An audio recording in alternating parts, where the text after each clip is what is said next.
Kahapon nga pala mga kaprobinsyano, meron na naman nga po pala tayong naging tanggap na pa-order. Kaya ito't gabi pa nga lang, hinanda na natin. Dahil ang oras kasi ng deliver bukas alas 11 ng umaga. Bali ang pinaluluto nga pala sa atin mga kaprobinsyano, dinakdakan at menudo. Nakakatuwa nga at ito ang kanilang magiging handa sa pa-blessing ng kanilang bahay bukas. Bali ang diskarte ko nga pala sa pagluluto ng menudo para hindi agad masira. Tinitimplahan ko lang muna ito ng toyo, suka, bawang, pamintang durog at dahon ng laurel. Minarinig ko nga lang ng isang oras yan at diretso ko nang isinalang at diretso na nga rin natin yung palalambutan. Hindi ko nga muna tinatakpan yan nang maluto natin ng mabuti yung suka at pagkalipas nga ng 15 minutos na pagkulo tsaka ko palang tinatakpan. Pero fast forward na nga tayo mga kaprobinsyano. Hindi pa nga tumitilaok itong alaga kong manok gising na kami ni Boss Commander para ihanda na yung mga gagamitin nating sangkap. Sa mga oras nga na ito ramdam na yung simoy ng Pasko lalo na nga kapag ganitong oras. Nakakatuwa nga mga kaprobinsyano at kapag ganitong season na talagang halos araw-araw meron tayong pa-order. Kaya kung minsan nga talagang nagiging busy tayo mga kaprobinsyano, pasensya na nga po pala sa mga araw-araw na naghihintay ng ating vlog. At kung minsan kasi hindi na kinakaya ng ating power. Pero syempre kaakaibat naman nun, nakakataba naman ng puso yung mga taong nagtitiwala sa ating mga luto. At pagputok nga ng araw mga kaprobinsyano, tinumpisahan na nga nating lutuin itong menudo. Pinirito nga pala muna natin itong ibang mga sangkap. Katulad nga ng patatas, carrots, hotdog at itong bell pepper. Half cook na pagkaprito nga lang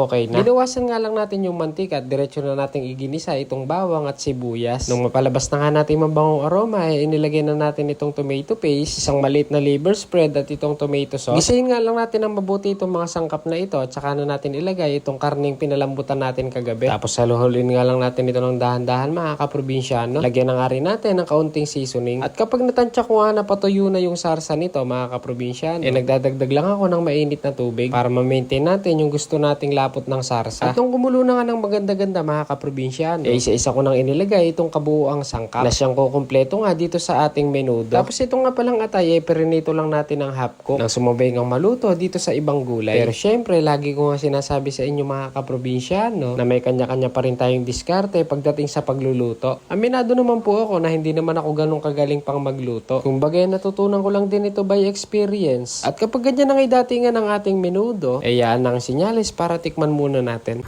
Yun. Muna natin mga kaprobinsyano itong ating pa-order na menudo. Medyo masarsa siya. Para mamaya kapag natuyo, meron pa rin yung sarsa.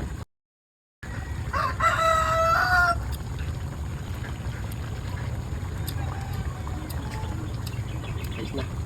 Ayaw, natluto na nga itong ating menudo. Sabi sa datingan pa lang nitong ating menudo, parang pinakukuha na ako ng kanin Nung may luto na nga natin pala yung menudo mga kaprobinsyano, ito diretso na nga rin ako nagparingas ng uling. Tapos inihaw na itong pang dinakdakan. At pagkatapos maihaw at magayat, ito tinimplahan ko na rin ng mga pampalasa. Alam nyo naman na yung diskarte natin ng dinakdakan mga kaprobinsyano. Kaya nung okay na yung pagkatimpla natin, ito diretso na natin inilagay sa bilao. Pero syempre, medyo papopormahin naman natin ang bahagya. Ayun no, ready na ang ating menudo at large bilao na dinakdakan. Pero syempre, tarapot samahan nyo muna kaming mag-deliver. Sidekick nga pala natin ngayon si Boss Commander. Bali doon lang naman yun mga kaprobinsyano sa Barangay Concepcion. Pagdating ko nga ito, idiniretso ko na dito sa kanilang bahay. At shoutout nga pala dito sa aking bayaw na si JC. Konting picture taking lang at diretso na kaming umuwi. Okay, mga kaprobinsyano, hanggang dito na lang po muna yung ating video. Maraming salamat po sa inyong panonood at patuloy na suporta sa ating page. Hanggang sa muli.